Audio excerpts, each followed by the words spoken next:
Nerdrotic.com. I was looking forward to the return of Batwoman. I needed some unintentional hilarity in my life, but unfortunately, my expectations were subverted, and what we got was corporate-sponsored divisiveness. Now, some expectations weren't subverted, including the ratings falling off a cliff. Now, I couldn't fit in covering last week's episode into my schedule, and I do apologize for that, but I plan to pick up the rest of the series from here on out. Last week's episode, according to TV series finale, had 708,000 people watching, which was an uptick in the ratings of 14.01%, but they took that break for the big game, the Super Bowl, and the ratings fell 28.39% from 2 weeks ago, with 507,000 people watching this show. 507,000 people watched this on a major network in a country with 331 million people. The Critical Drinker gets more views than that in 24 hours on an average video. Fuck's sake, man. And to make things worse, it was Batwoman's all-time lowest viewed episode, and it's only going to get worse from here. And that key 18 to 49 demographic, the one they're shooting for, the people who actually buy things, well, they had their lowest rating yet, 0.10. And remember, that's a percentage of how many people are actually in the 18 to 49 demographic, which is 138 million people. Meaning that 138,000 people in the demographic they needed in a country of 331 million people actually watch this show. And they're probably asleep, or they're probably all EFAP fans. And things aren't much better on Rotten Tomatoes, where the audience score has dipped to 18%. Now, that's not as far as season 1, which still sits at 13%, but I fully expect this show to reach that and dip lower by the end of this very, thankfully, short season.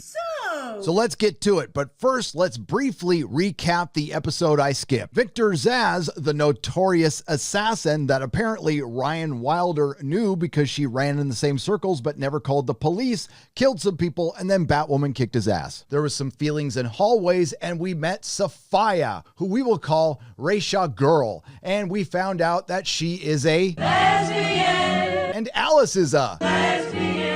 Raisha Girl, who is surrounded by her Last Jedi Luke henchman, sends Alice and Sophia out on a mission to find the very alive Kate Kane. So now Sophia can have a secret to keep from Julia Pennyworth. And that's about all we're going to talk about them. We're going to try to focus on Ryan Wilder's victim's journey because, it gets so much worse. We get a voiceover from Rachel Maddow talking about the False Face Society cooking up a new drug called Snakebite, which is part psychedelic mushroom oil and fear toxin. Then we cut to toxic white male taking the drug and being confronted by Batwoman.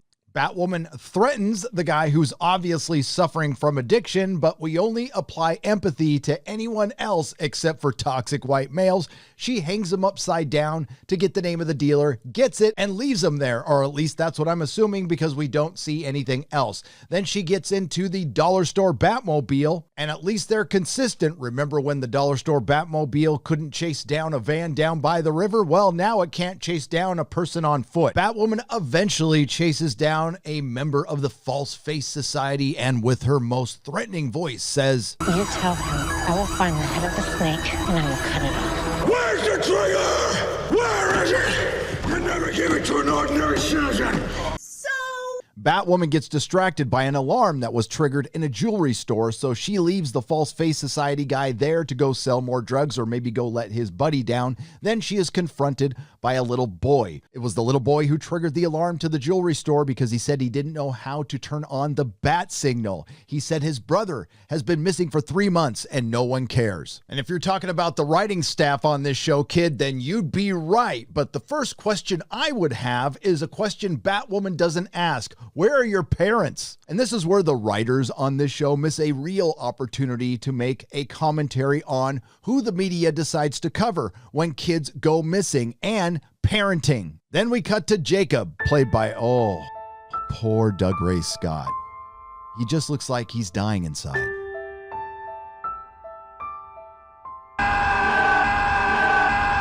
Sophia told Jacob that Kate Kane could still be alive, so he offers up an award of $1 million.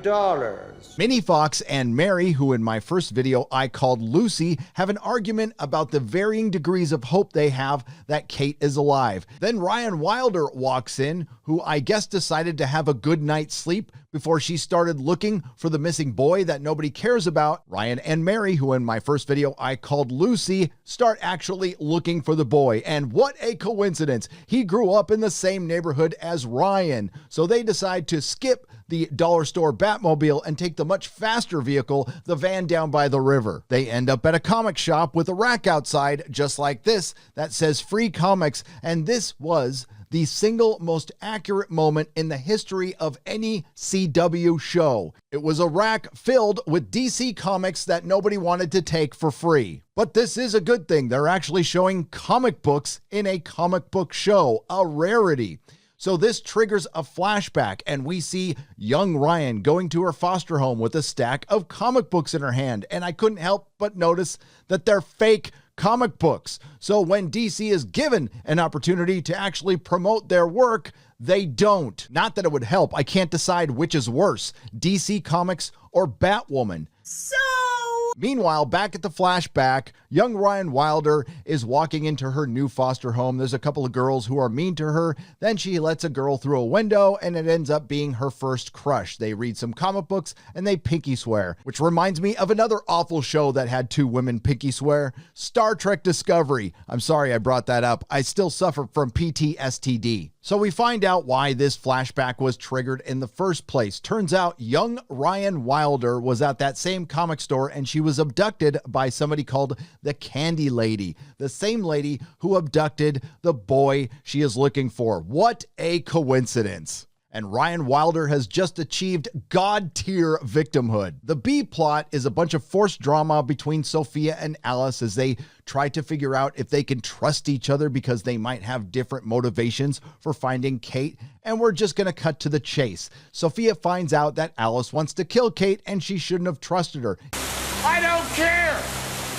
Meanwhile, back at the Batcave, Ryan Wilder tells Mary, who in my first video I called Lucy, that the Candy Lady has been able to get away with her crimes because she is a blue-eyed suburban housewife. This leads to another flashback where Ryan is trapped in the Candy Lady's attic, and we find out that she abducts kids, keeps them there for 60 days. I guess that's long enough to brainwash them, and she sends them off to Gotham's gangs. Then Ryan Wilder says, "You're not going to break me." And the Candy Lady says, "Do you really believe that? Think about it." And all those comic books that you love so much. Have you ever read about one of those heroes saving a kid like you? The sad truth is, she was right. Heroes didn't save kids like me. Unfortunately for Ebony Gilbert, the writer of the show, the story editors, and Greg Berlanti, yes, superheroes save kids like that all the time. Too many to count. But if any of the ignorant who wrote this show actually cracked open a comic book, they might know that, which they obviously don't.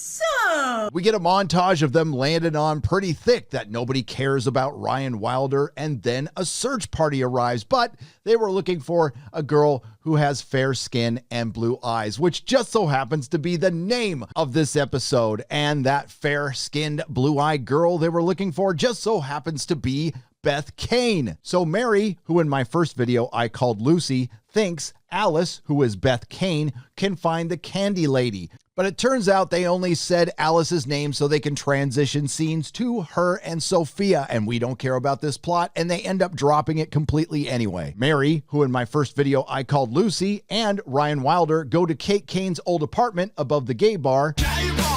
Mary, who in my first video I called Lucy, decides to give the apartment to Ryan Wilder, so unfortunately, she no longer lives in a van down by the river. Now she lives above the gay bar. We also find out that someone else knows where the Candy Lady lives, young Ryan Wilder's first crush, which ends up being her first girlfriend, but she refuses to call her because they broke up. So I guess nobody cares about that little kid anymore. Mary, who in my first video I called Lucy, has to talk her into contacting her ex. She just texts her and she gets back wrong number and doesn't try again. But it doesn't matter. They don't need her ex. They don't need Alice. They have the map to Candy Lady's house right there in Kate Kane's apartment because she's the one who kept looking for her sister even when her dad gave up. You think it's stupid watching this shit. It's worse explaining it. Ryan Wilder decides to go by herself without her batsuit in her van that's no longer by the river. And of course, she gets soundly defeated by a 65-year-old woman. We find out through a flashback that Ryan Wilder escaped the Candy Lady the first time with the help of her crush that ends up being her girlfriend. Ryan wakes up and beats the crap out of the Candy Lady and finds out that Kevin, the boy who was missing, is already gone and joined the False Face Society. And because this show wants to take Contrived to an entire new level beyond Star Trek Discovery, it turns out that Jacob, you know, poor Dougray Scott, is following a lead to find his daughter, and he gets trapped by the False Face Society, and it's Kevin who stuns him and then has to kill him for an initiation. Luckily, Batwoman, who beat the crap out of the Candy Lady without really getting any information, somehow she finds Jacob. They team up, beat the crap out of the False Face Society, and save Kevin.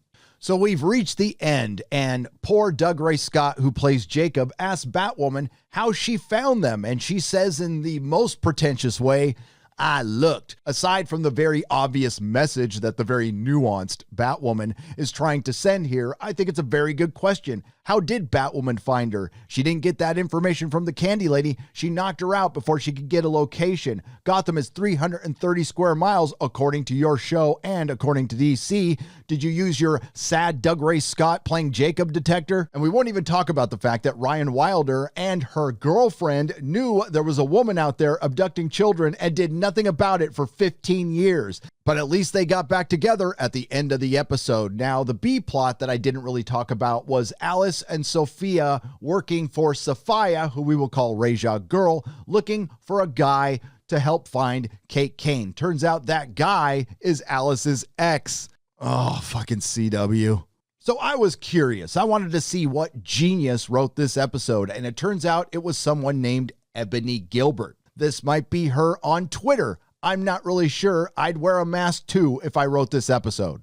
It's that time again. Let's go to the people. Half star from Alan S. Oh my God, this is not a parody show? No, it isn't, Alan. Del R, half star. You find a superhero outfit that conveniently fell into your lap. Decide to put it on, and it is a conveniently snug, tailored fit.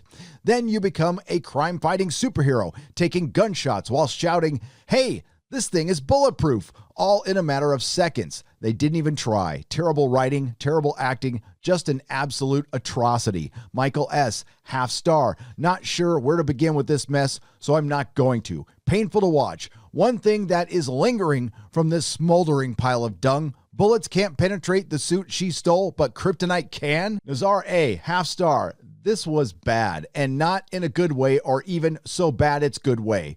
Everyone is exchangeable. Script is bad. Action is bad. The first season wasn't good, but this is one of the worst second seasons ever on TV. Ruby Rose made a good decision by leaving this mess. We'll just say mess at the end. I don't think that's what he really said. Tim H., 1 star. A weird show that nobody asked for. Well, this one goes well beyond being an unintentionally hilarious bad episode of Batwoman. They dialed up the hate. Corporate-sponsored division. They crapped on their source material, the medium of comics, superheroes, and Batman. Ryan Wilder has achieved Michael Burnham levels of sociopathic behavior. Is that Javicia Leslie's fault? Of course not. It's the writers like Ebony Gilbert. She knew the identity of one of Gotham City's most notorious serial killing hitmen and never said anything. She also knew the name, and her girlfriend knew the location of one of Gotham City's most notorious child traffickers, and she says she was innocent. The one thing this show has proved is that it's taken two separate women to fill the shoes of Batman, and they can't get the job done. Nerdrotic.com. Please subscribe. Thank you to everyone who has subscribed. If you like what I do, please consider doing so and liking and sharing the videos. You could also leave a comment below. It really does help. I'll see you in the next video.